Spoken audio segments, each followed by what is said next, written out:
Good to see you all. Good to gather together, to explore together. Yesterday was the third holiday in the Buddhist calendar, the third of four. So yesterday was turning the wheel of Dharma Day. And in addition to being the turning the wheel of the Dharma Day, this is the day that we celebrate His Holiness Chetsang Rinpoche's birthday. He was born on that day. He's 81 this year.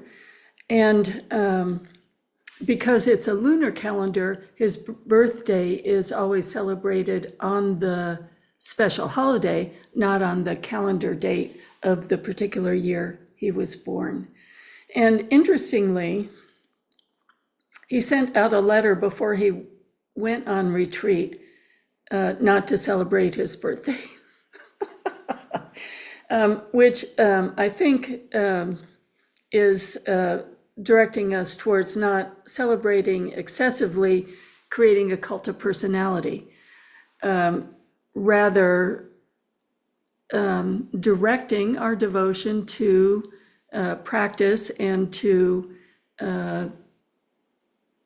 essentially the attainment of liberation or the attainment of Buddhahood, rather than centering our devotion and becoming overly dependent on a single person, which is, again, a rare quality that someone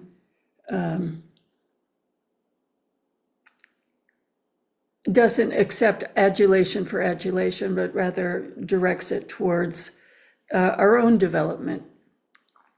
So going back to the particular holiday, the turning the wheel of the Dharma Day, and how it relates to our investigations, our recent investigation of the Heart Sutra in particular, and our retreat, was when the Buddha attained realization in this era.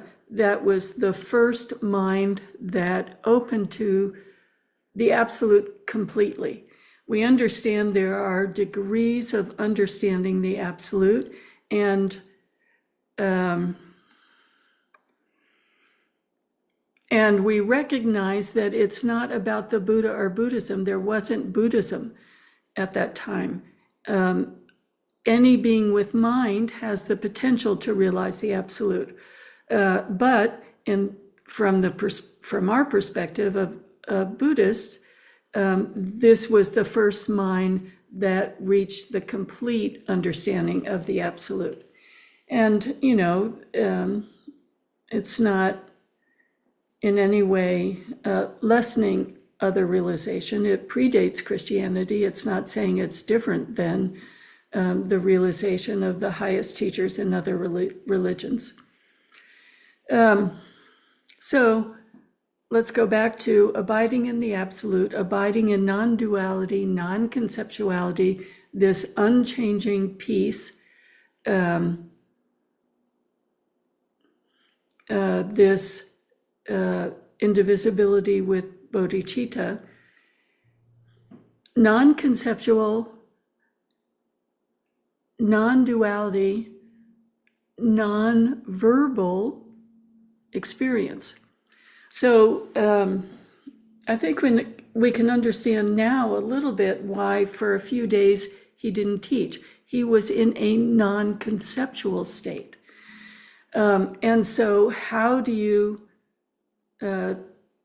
express a non-conceptual state? How do you express something that other people haven't experienced? Like the taste of sugar to someone who's never experienced sweetness.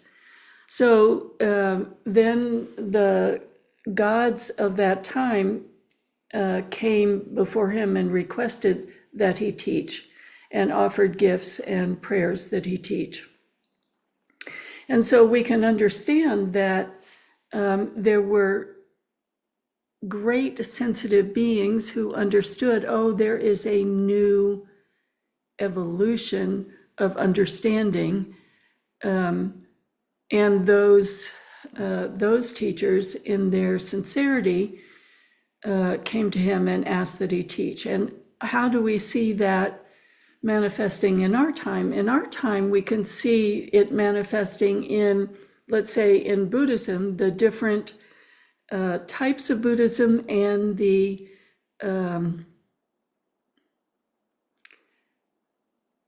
instead of staying separate, the different types of Buddhist teachers understand the realization of other teachers and request teachings from each other. The different philosophical levels, we have those teachers who specialize only in the sutras as their body of sacred texts. Now those teachers request teachings from tantric teachers, and tantric teachers request teachings from sutric teachers. There's the cultural barriers are dropping away, recognizing realization in humility, and receiving teachers from each other. So then the Buddha went from the absolute state, which is of course indivisible with a relative state, but looking at how to move from the absolute to the relative, what did he teach in his first teaching? So he goes back to the friends that as a group were searching for teachings. He had separated for a few years and had been on his own and had been breaking the rigidity of their previous understanding of practice. So he comes back having accepted food, so he wasn't doing a fasting practice, and he accepted the food from young girls, so there wasn't the rigidity of accepting food from someone of another gender, which was a cultural practice at that time. And he comes back to his friends, and they were ready to disparage him, but as he came close to him, they could see that he understood something that they didn't understand yet. And he taught the Four Noble Truths. And we think of the Four Noble Truths really in the beginning as something that's so simple, but after study and practice, we begin to understand, although they can be expressed very simply, they are in fact profound in nature once we begin to investigate them thoroughly, and they encompass all of the levels of Buddhist practice when we understand them thoroughly. So first, there's the truth of suffering, that all samsaric experienced, even the limited joy that we experience, is tinged with suffering. We understand the next teaching, the causes of teaching, have to do with our own ignorance. They have to do with those clouds of ignorance in varying degrees of moving from hardened cement, let's say, to complete permeability to totally clear, layers of ignorance, layers of obscuration. So it is our ignorance that is the cause of suffering. Then he taught there is liberation, that these coverings are adventitious, so they are impermanent, temporary, and based on conditions, and can be cleared. And then there is a cessation of suffering. And then the fourth truth is the truth of the path. How do we do it? What is the step-by-step practice?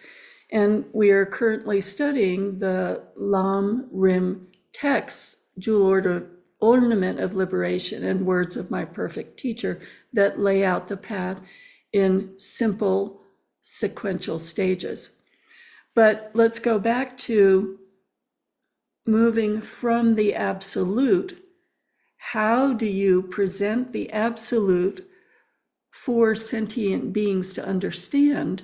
You present it in the form of inviting people to look at their direct experience of suffering, to investigate the causes of suffering, to present the view, yes, there is cessation, and then follow in my footsteps in the path.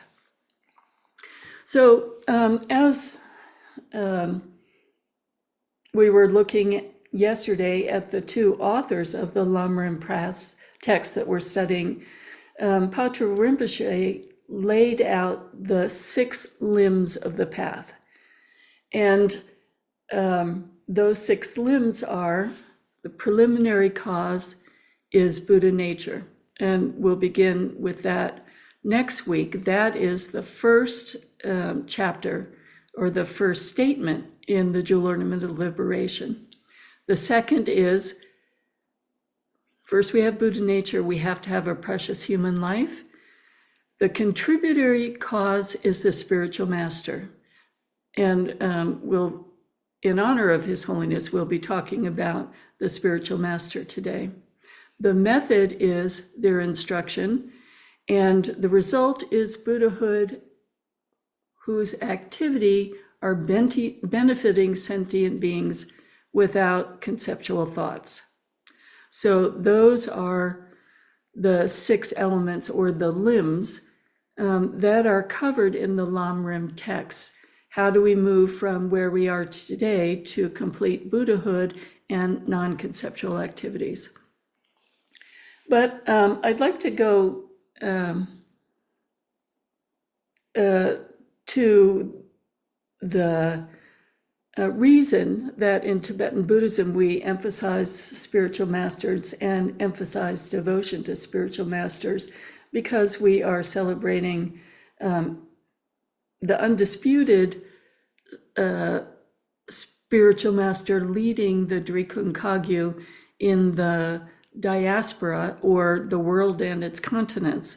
We always, in the Drikung, have 2 leaders. Chetsang Rinpoche stayed behind in Tibet and is unable to leave Tibet due to the rules of the Chinese occupying Tibet.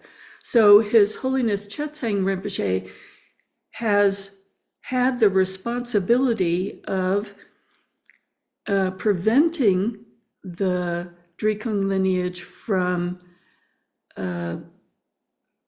dispersing into disappearance in the diaspora. I've talked about what we had is what people carried out on their backs, walking from Tibet to Nepal and Tibet, and what they had memorized, and then texts they could find, not they could find, His Holiness found and gathered, His Holiness Chetsang Rinpoche, from all over the world, the libraries of the world, and then spent years collecting everyone who had the empowerments and had attended readings of all of the texts to give the lungs, and presented them in public gatherings year after year after year. And I was present for the first passing of the lineage. I was present, I think, for 4 months of the 6 months of that passing. There have been further significant passings, further readings of the text. And although I attended many of them, I attended all of them, I've been to India to study with His Holiness over 10 times. So over 10 times means it took so many times to give the complete lineage, and to make sure each generation has teachers moving through the training, so that when they complete their training, they have the empowerments and the lungs for all of the texts. So I've witnessed 2 generations being given the trainings, which is to say I've witnessed his lifetime of effort, which is just absolutely extraordinary dedication to the lineage. I want to go to Longchenpa to talk about the qualities of the spiritual master. And let's say there are many levels of spiritual masters and spiritual friends, but it is rare to encounter a perfect spiritual master. And His Holiness Chetsang Rinpoche is in the category of a perfect spiritual master. The Dalai Lama, perfect spiritual master. Many, many, many satellites. His Eminence Garchen Rinpoche, perfect spiritual master. Many, many, many satellites. So the quote from Longchenpa is, "They are in harmony with all. To transcend the world, they are incompatible with all. Distinguished in conduct of the three doors, they are above all others, such that they should be so in their outward display, or their life is in accord with Dharma, and inwardly their realization is not in accord with samsara." So they are in harmony with all, and to transcend the world, they are incompatible with all. When we are with His Holiness, his mind is always inseparable from the Dharmakaya, inseparable or not in accord with samsara. And all of his activities, his speech, his interactions are in harmony with all. In harmony with all is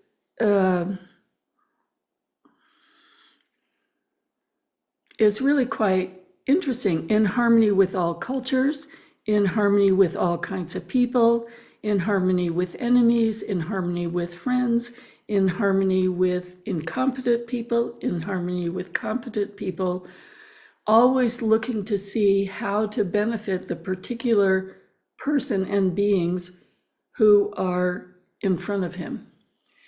So if you've been to a culturally Tibetan gathering, you see that there are manners, and there are elaborate manners of hierarchy, and elaborate manners of presenting the Dharma. So when someone is giving a very high empowerment, they're often on a throne that is 6 or 8 feet tall.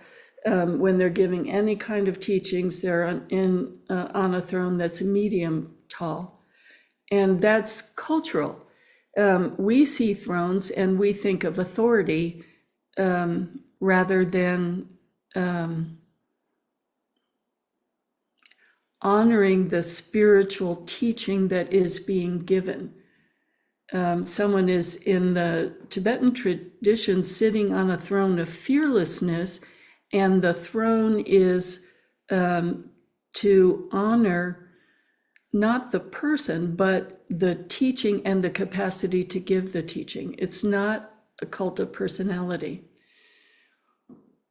Unfortunately, too often Westerners make it into a cult of personality because we don't understand really the cultural tradition, and we interpret it through our own cultural lens. Americans, we see a throne and we think of, where we revolted against the King of England. We see people bowing, and we don't see it as the person's bowing practice. We think of someone bowing in denying their own inherent dignity and bowing to someone above them. So we confuse things really pretty easily, and that's how things get very confused. But let's go back to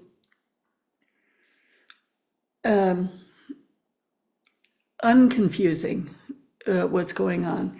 So if we think of the Tibetan tradition and the devotion to the guru, in the Tibetan tradition, as the Lamrim texts are saying, there's an understanding of Buddha nature, that each and every being has Buddha nature. And so that our capacity of enlightenment is inherently within us, although covered at this time, but inherently within us. And so Westerners get all puffed up intellectually. I can study, I can do this, I don't need a teacher. Why do we need teachers? We're in an era where vast knowledge is, and expertise is being punctured and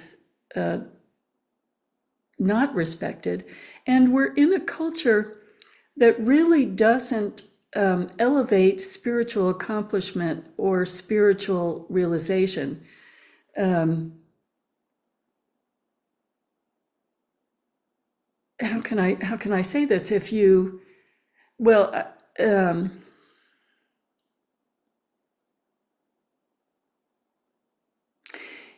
you know, I look at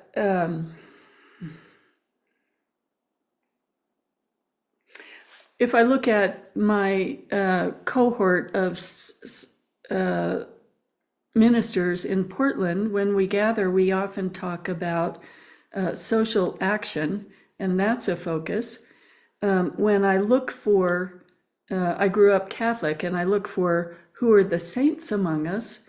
You know, I think of Pope Francis, Mother Teresa, and I think of Father Boyle, who's wonderful.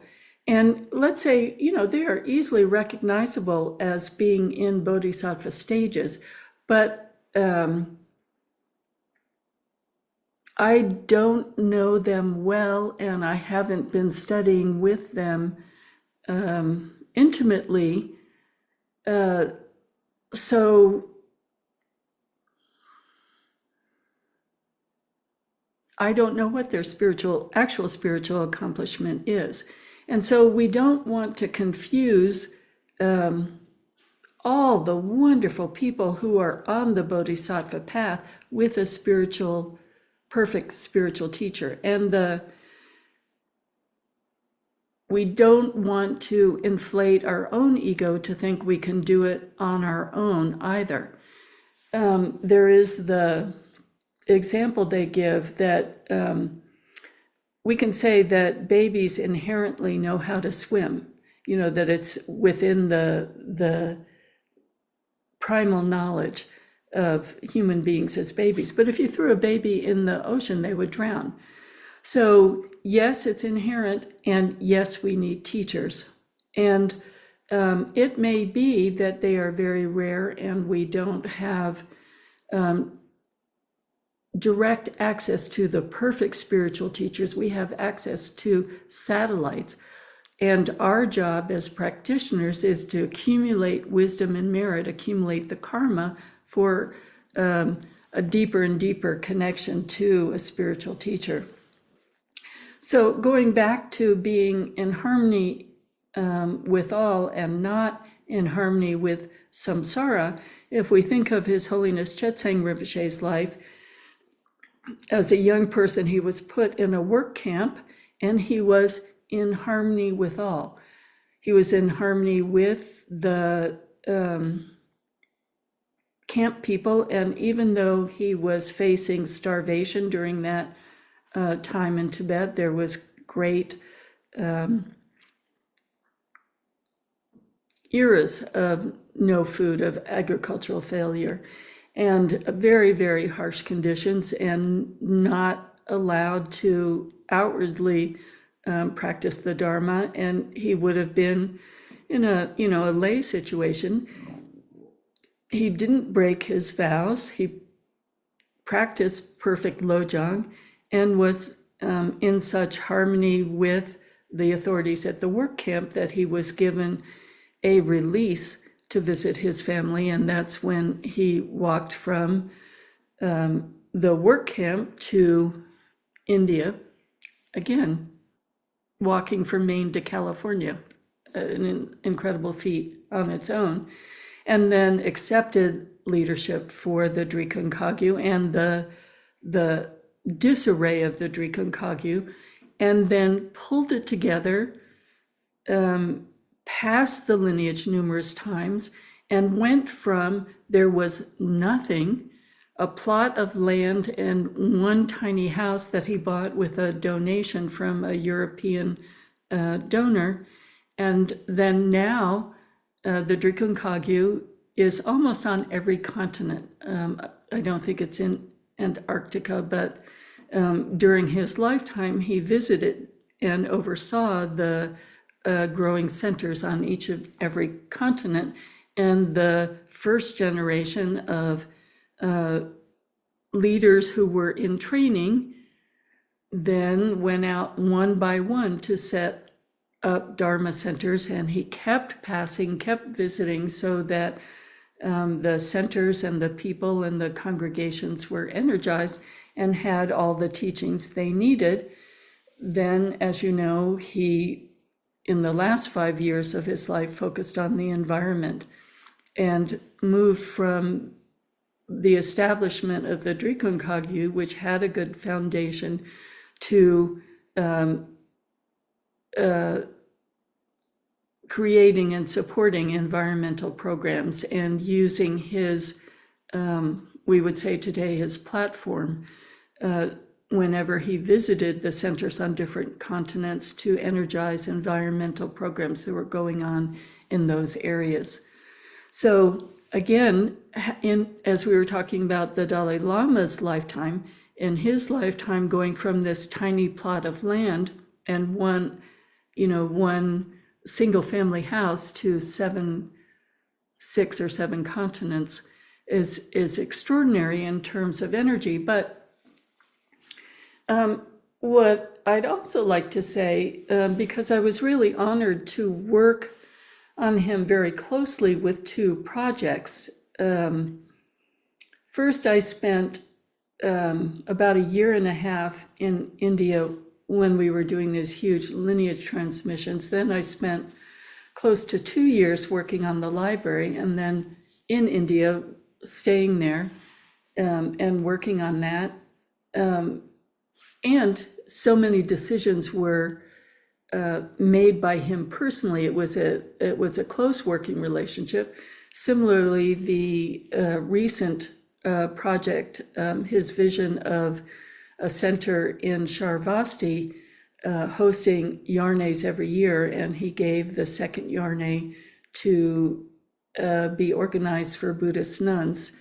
So again, it was close working with him. And so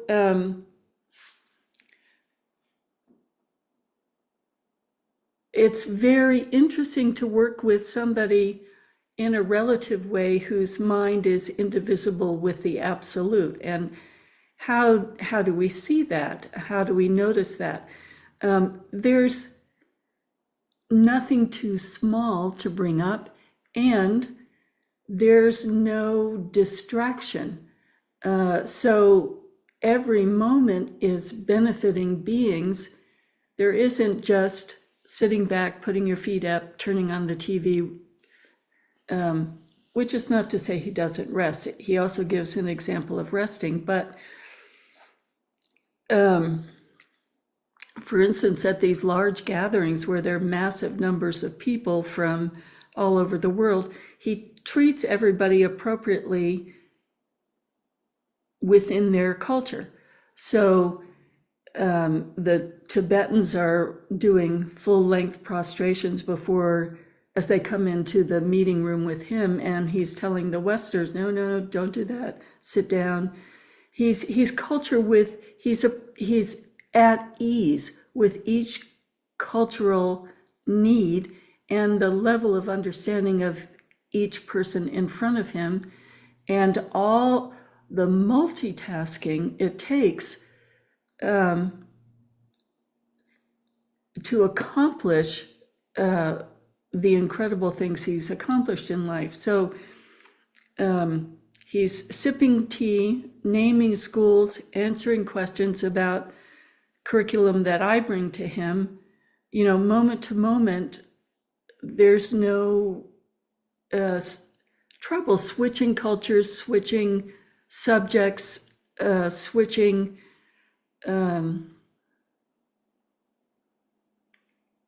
levels of understanding and needs. And that's during the 15-minute well, I guess it would be a half-hour break in one of these big assemblies, that then in the next breath, he's back on the throne teaching some incredibly involved text or giving a lung. In these big gatherings where he passes the lineage, yes, there are lots of Rinpoches gathered, but each of them is passing, some days there were 50 empowerments. And so there aren't any breaks. One person is preparing, doing the pre-empowerment preparation while another one is giving an empowerment, and then they switch. Someone is giving an empowerment, Garchen Rinpoche might be giving an empowerment, and His Holiness might be doing the preparation for the next empowerment. When recently I was in Sharvasti after the nuns' Yarne, there was a special group of empowerments for 6 weeks that are called, there's a special name for them that means that the Lama does with his intimate students in their room. So it's given to close students. And so he gave all the empowerments, and it was almost every other day, 3 or 4 empowerments a day. So in those situations, you see him, he's doing, answering questions, giving centers and people what they need on the break time, and then he's giving the empowerment, and you can see he's in the Dharmakaya Mahamudra state. He's holding the state of the deity. And so it's effortless. On his side, it's effortless. For satellites, for me, I do a lot of preparation before I teach something. I do a lot of preparation for Vajrayana. Whereas the ease and the indivisibility of his mind is so obvious when you're witnessing his capacity.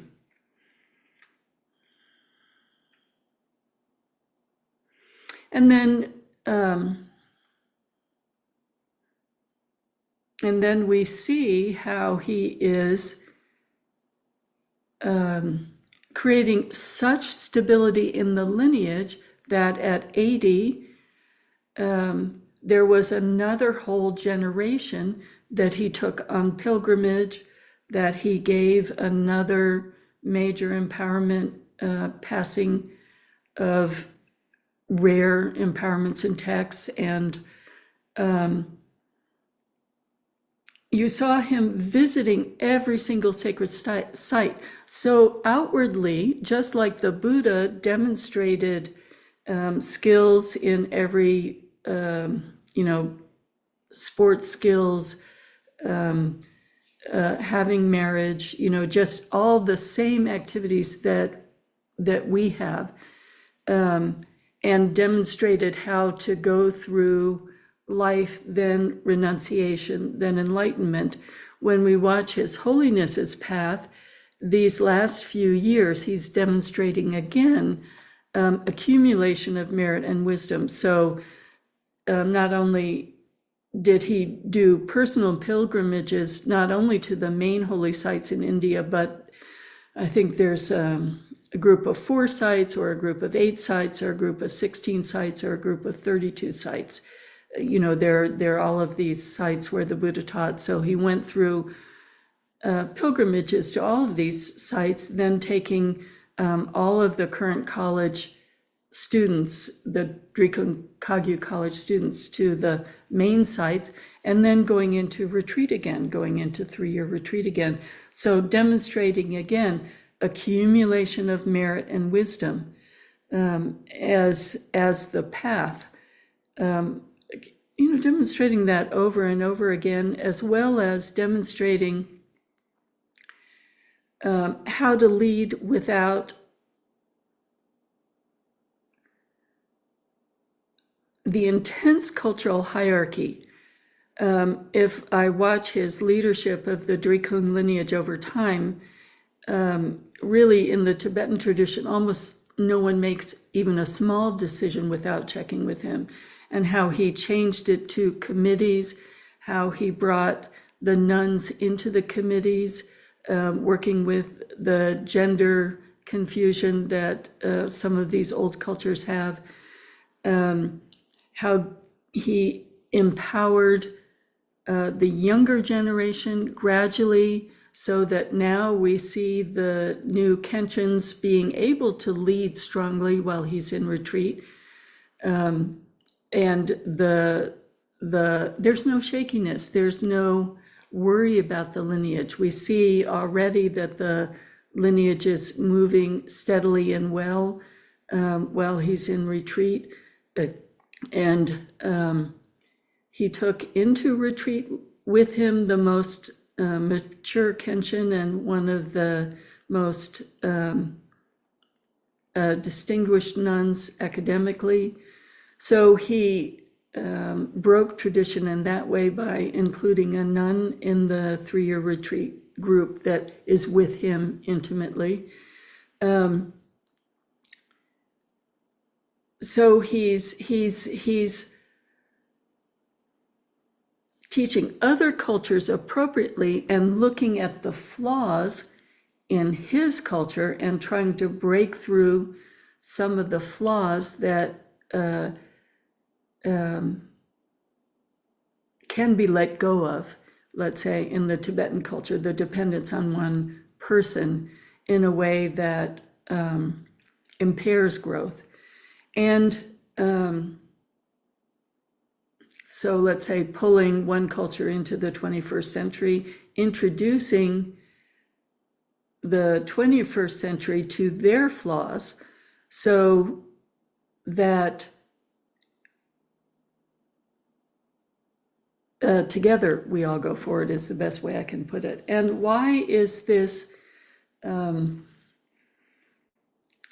devotion important for us to develop as Western people when we're in an anti-devotion culture? And another quote from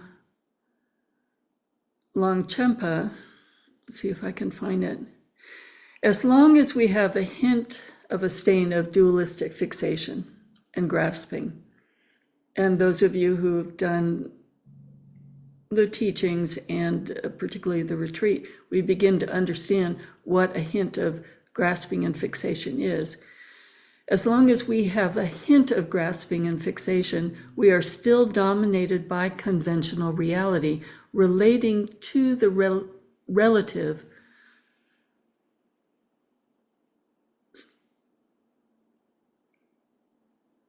So we're still understanding things intellectually and through the relative as long as we have a stain of dualistic fixation, which means we intellectually understand Buddha nature, but perhaps we still have some doubts about Buddha nature. Buddha nature releases the strong ties of obscurations which we have related to for so many lifetimes. So I'm going to read the full quote, and this may be the commentary rather than the root text of Longchenpa. As long as we have a hint of a stain of dualistic fixation and grasping, we are still dominated by conventional reality relating to the relative. Whatever the methods that deepen your confidence in Buddha nature releases the strong ties of obscuration, which we have related to for so many lifetimes. So while we're in the relative, we're still pulled by our habitual patterns. We are fixated on the relative, fixated, entering into stages of fixation and grasping due to our ignorance. So one of the skillful methods is finding a way to relate to the absolute rather than our doubts and relating to the relative. So although we can hear about Buddha nature, we don't quite have a way intellectually to understand it because it's non-conceptual, or habits of relating to it. When we encounter a perfect spiritual teacher and satellite teachers that can link us to that perfect spiritual teacher, we can safely have devotion to the absolute Buddha nature. We can see in their life Buddha nature manifesting, in our experience with them, our direct experience and indirect experience, that they live the teachings, that their conduct, their mind, their capacity to ripen sentient beings is not in accord with samsara at all. There are no flaws in that, and they are abiding in the absolute, no matter what the outside conditions are. The problem with our culture is, first of all, we're rarely open to seeing that level of spiritual mastery, and we have met so many satellites and we want them to have that spiritual mastery, so we project that level of spiritual mastery instead of appreciating that they are on a path moving towards that. We project that, and then when we see their flaws, whatever there may be, we use that as an excuse to deny spiritual mastery and to feel hurt and doubt that any such spiritual mastery is existent. Rather than, oh, they are moving towards spiritual mastery, I am benefiting greatly from them, I appreciate them, and I understand that there are imperfections in their conduct, but that doesn't affect the teachings that they are giving to us. And I can still appreciate that. At the same time, reserve the complete devotion to the perfect spiritual teacher that they are linking us to, connecting us to. So,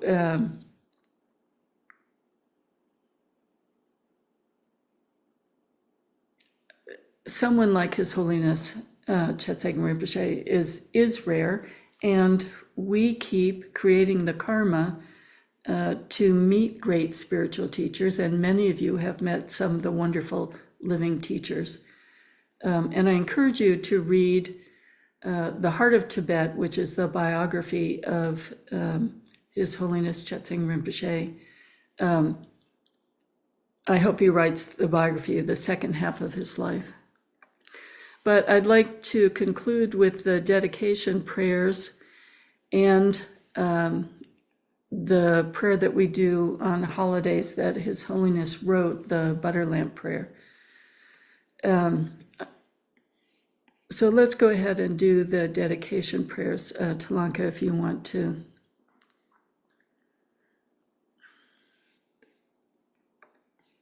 Oh, I'm sorry, Talanka. We should do the butter lamp prayer before the dedication prayer. So if you unshare, I'll put up the butter lamp prayer. So again, he said, don't focus on his birthday, focus on the teachings. And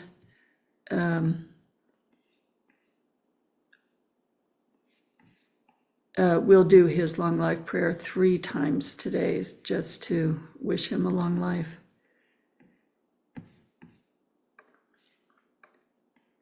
Okay, Talanka, if you'd like to do the reading.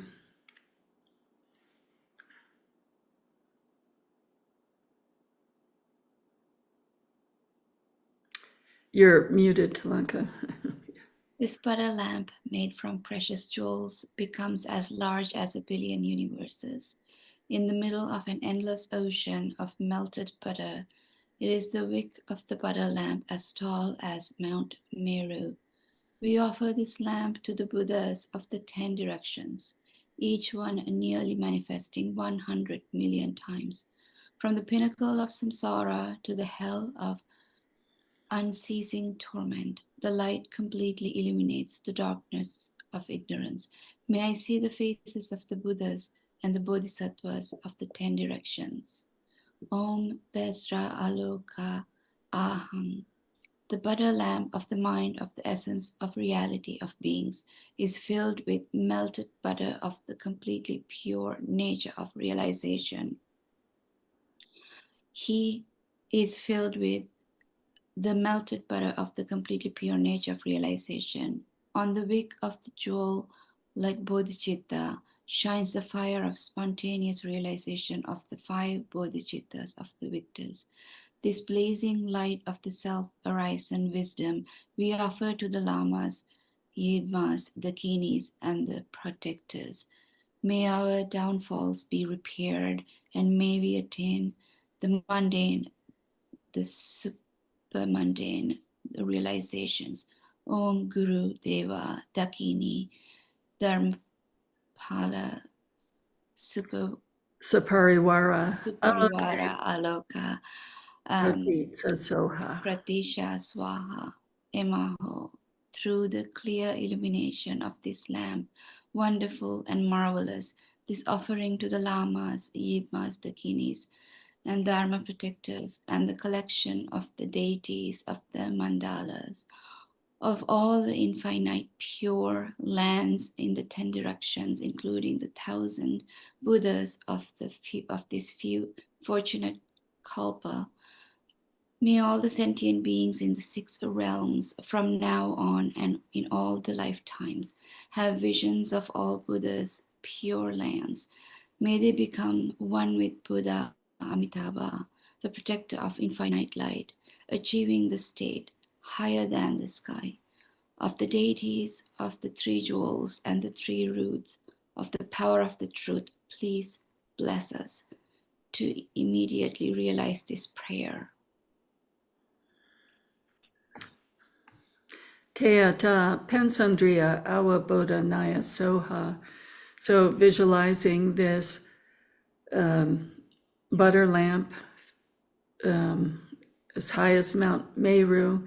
Essentially, we're symbolically offering the realization of the Buddha. We're symbolically offering the light and realization of these great spiritual masters, lighting this light, dispelling the darkness of ignorance of 1,000, 1,000,000, 10 million universes. So it is this kind of prayer that accumulates merit and wisdom. We get the wisdom by connecting the symbolism to the experience of our own practice, as well as the deeper teachings that we've received, and the act of offering accumulates merit.